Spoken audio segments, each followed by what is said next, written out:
Let me just get the link to the card. Excellent. Now that we have that, hello, folks. Let's get started.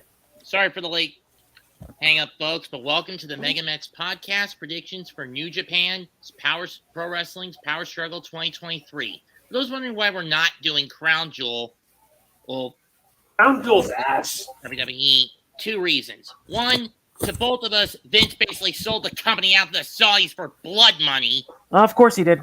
And two, it's little more than fodder for Survivor Series in 3 weeks. Yeah, I would rather do our predictions for Survivor Series than Crown Jewel. Crown Jewel is complete shit. Got that right. Anyway, coming to us live from the Edion Arena in Osaka, we kick it off with Frontier Zone pre-show match. Boltin Oleg teams with Funky Fire, the DKC and Ryusuke Taguchi, where, yes, there were a few matches where Taguchi pulled his pants down but not show his full ass. Kept the undies on, at least. Show some etiquette, Taguchi, please. Trust me, one case it was women's underwear. That is embarrassing. They team up against the Dragon Gate trio of Strong Machine J, bringing the Strong Machine lineage back to New Japan for the first time since the OG Super Strong Machine retired in 2018. Mm-hmm. Yoshiki Kato and the son of Mochizuki Mochizuki Jr. That's interesting. And Mochizuki's been a mainstay in Dragon Gate, though he has made a few pop-ups in Noah.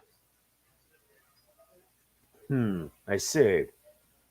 This will be an interesting 6-man tag with a 20-minute limit. Mm-hmm. I'm probably going to give this to the New Japan boys.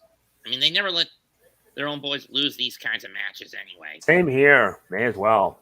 Next up, Young Lions Oskar Leube and Yuto Nakashima against Jeff Cobb and Callum Newman of the United Empire. This one's a no-brainer. Crowns up. Crowns up indeed.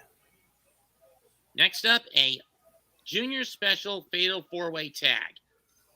El Desperado and Master Wato versus IWGP Junior Heavyweight Tag Champs Bullet Club War Dogs versus Musashi Komatsu, Yo and Musashi, of the latter of Michinoku Pro, and the Ichiban Sweet Boys of the Mighty Don't Kneel, Robbie Eagles and Kosei Fujita.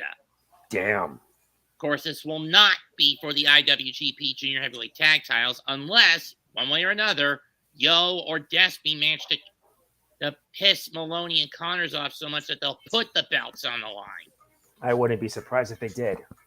If that does happen, War Dogs win and retain. If it doesn't, it's up in the air. And under the pretenses that it doesn't, I'm going to say Wato and Despy. I'm going to vote for Connors and Moloney. Both ways? Both ways. Okay. Next up, a 6-man tag. Tama Tonga teams with the Intergalactic Jet Setters against LIJ, Bushi, Teton, and the new never openweight class champion, Shingo Takagi. Shingo defeating Tama for the gold this past Saturday in Vegas at Fighting Spirit Unleashed. Ooh, that's going to be good. I mean, very good. My main issue with this is KO just has Thomas spinning his wheels constantly going after this title. Let him move up in the ranks, damn it. Yeah, he's not going to be on that stage forever. You got to move him up the card. So, if I had to make my pick, I'm going to give this to Los Ingos, and then we can set up World Tag League for him and Tama. Yeah, that's probably my Shingo vote teaming with Yota Tsuji, and Tama, of course, teaming with his brother, Tangaloa. Yep. Next up, basically a precursor for Wrestle Kingdom. Sanada and Yuya Uemura take on Tetsuya Naito and Yota Tsuji. Oh, this will be an enjoyable little romp. Yep. Especially when you consider the last time these four men went at it, it went to a draw. Damn. If it went into a draw, you know you got a hell of a match. Mm-hmm. Granted, that was under 20-minute time limit rules. This time 30. You have a 30-minute limit, meaning that you got your work cut out for you. Mm-hmm. If I'm going to pick, I'm going to say LIJ. What about you? And I'll probably pick LIJ as well. Brother. Another case of the wheels just being spun. Tongaloa versus David Finlay. Do we need this feud to keep going? In my view, no. It's like Gato is pushing Finlay as his meal ticket, but simultaneously, he can't do anything with him. Jesus. Honestly, personally, this is just filler. My point exactly. Finlay wins. Exactly. My vote's on Finlay. Let's move on. Great-O-Khan versus John Moxley. And this was something that O-Khan requested specifically for Umino to get his US/UK title shot in exchange for Ospreay granting Umino the UK/US title shot tomorrow. I see. Which means that Great-O-Khan gets to fight John Moxley. This will be interesting. And for O-Khan, he needs it. His momentum has been in a tailspin this year. Like this. Couldn't beat Shingo for the KOPW provisional title in a match of his design. Couldn't convert subbing for Aussie Open alongside Hinare into IWGP and Strong Openweight Tag Gold. Lost the Red Pro Undisputed British title to Michael Oku just before the G1. Had an abysmal G1 climax. Damn. And couldn't beat Shingo in Kobe. What was the reason for the match? I don't know. Maybe number Jesus, one. that is just bad. Let's just get to the vote. Who are you going to pick? It's quite clear to me the tailspin will continue, and maybe O-Khan will pick some of them back up in the tag league, but I don't know. I'm voting for Moxley. Besides, Great-O-Khan deserves to have his tailspin go further and further down. Next up, for the never openweight six-man titles, Kazuchika Okada, Tomohiro Ishii, and Hiroshi Tanahashi defend against ZSJ, Shane Haste, and Mikey Nichols of the Mighty Don't Kneel. Well. MDK have a lot of momentum on their side, but on the other hand, Okada, Tanahashi, and Ishii have been consistent champions. Oh, that deletes a good thing. In my opinion, if I were to pick, I'm going to leave this in the champ's hands. I agree. The champs retain. Next up, the final of the Super Junior Tag League. Catch 2-2 and the fucking House of Torture. Oh my God. Let the House of Torture fall, please. Yeah. And after how the House of Torture need to bring all the stops just to beat Wato and Despy for showing Kanemaru to qualify, TJ, Francesco, hear me out, boys. Get Jeff, get Callum, get O-Khan. Bring Will to the table. You need backup for this one. Damn. I know that the United Empire doesn't like to dirty their hands in matches with their own guys. But case in point, New Japan Cup quarterfinal. Evil versus Mark Davis, who subbed for Will, who separated his shoulder during the tournament against Big Dunkzilla. That's gotta suck. Both sides brought everything to the table. Davis nailed Evil with the water slug and moved his eyes. Here, Catch 2-2 needs backup. I could not agree anymore. And this is where they clinch, win the Tag League 2023, and we do not get a bullshit Bullet Club Derby at Wrestle Kingdom. Catch 2-2 is not fucking dead, no matter what Connors and Moloney say. Crown's fucking up! What he said. Fine, crown's up, I guess. Next up, the IWGP Junior Heavyweight Championship is on the line. Hiromu Takahashi defends against Taiji Ishimori, and this one's got quite the interesting wrinkle to it. Yes, for starters, this is Takahashi's 7th defense. No, it's not that. There's also an element brought in from outside New Japan. Which is? The DDT Iron Man Heavy Metal title. Oh my God. The ultimate poison chalice of professional wrestling. A 24/7 championship that has to be defended anywhere, anytime, and anyone and anything can win it. And when I mean anything, I'm not making this up.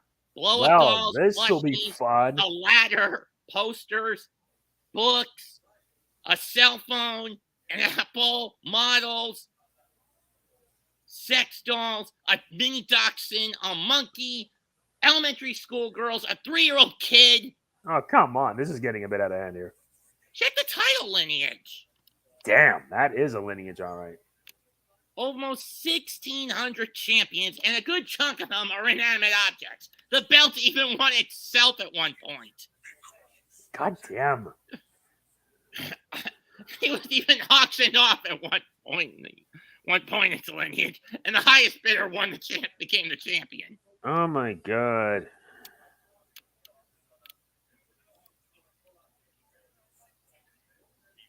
And right now, it's in the possession of Ishimori.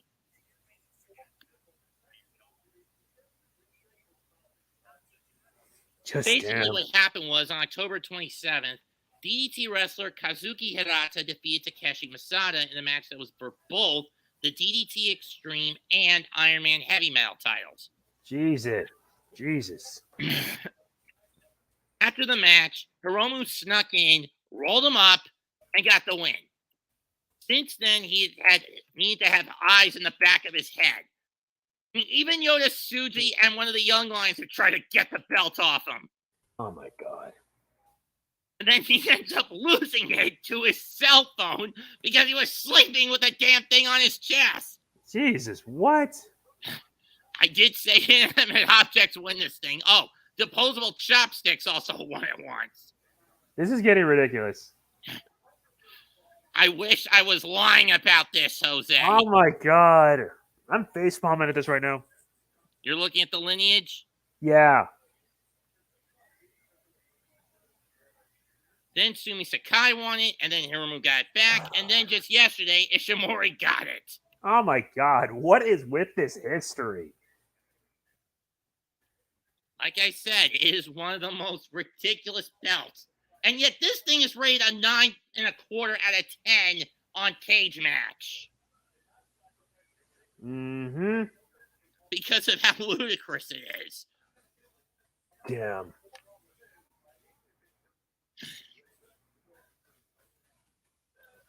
Anyway, of course, it's all to set.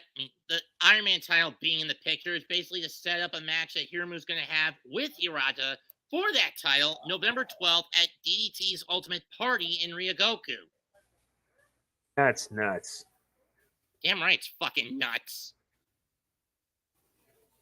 Because of the volatile nature of the Iron Man Heavy Metal title, I wouldn't be surprised if that belt gets put on the line in this too. If it does, it's going to get nuts. I'm taking Hiromu to retain the junior title, and then afterwards, as he's celebrating or being scared out of his wits, Hirata sneaks in from behind, rolls him up, and takes the Iron Man title. Yep. And then we'll find out who faces Hiromu at Wrestle Kingdom. My gut feeling is it's Lio Rush. I'm down with it.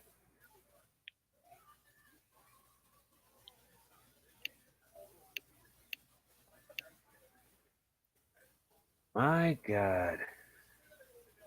Finally, the main event for the IWGP US and UK Heavyweight Championships, Will Ospreay defends against Shota Umino. Yep, this will be Will Ospreay's third title defense. Mm-hmm. These two men had fought twice before.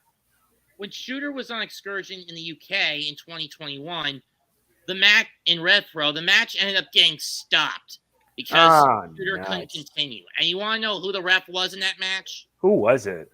It was Shota's father, New Japan's senior official, Hiroyuki Red Shoes Uno. Jesus. Fast forward to November 20th, 2022, the historic crossover with Wrestling World of Stardom in Ariake. Mm-hmm. In a match that Will came out on top again, dressed in gear in homage to the late Hayabusa, they would auction off after the show, and the funds would be given to Hayabusa's daughter. Hmm. I mean, at least Will is altruistic. Yep.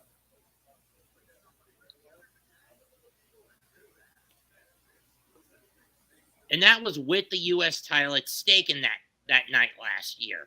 Uh-huh. For Umino, it's do or die. Is third time the charm? In my view, no. Especially when they're setting up him and Ren Narita to team up for the World Tag League. So I say Will Ospreay walks away still the IWGP US and UK heavyweight champion.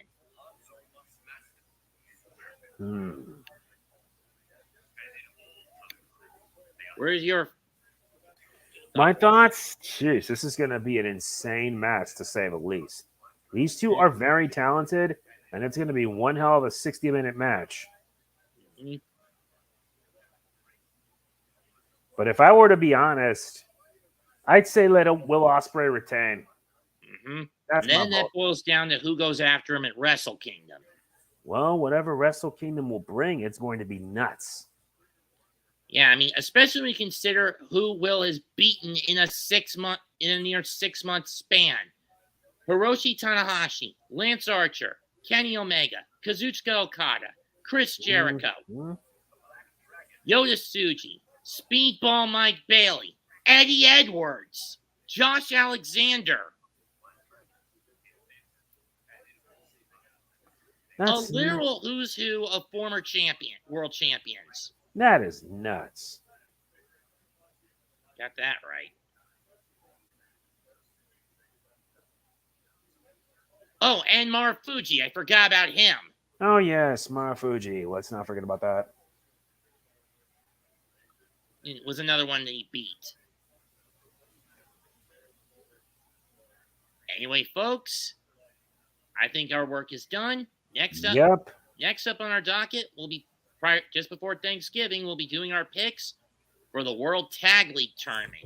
Well, if you're wondering about that video game in the background, that's just me watching a retrospective on FF13. I need something to keep me busy because I'm going to be honest with you.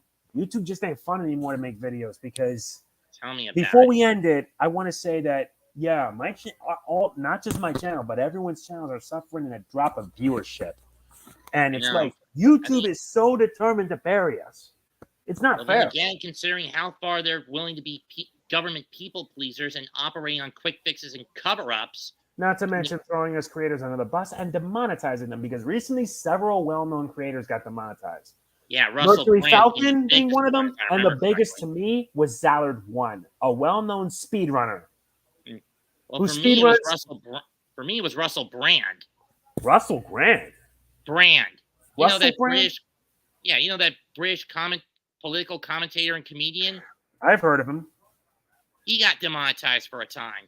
Wow, what a because he spoke out against certain political narratives. Of course. YouTube just likes to be a frickin' kiss ass. That right.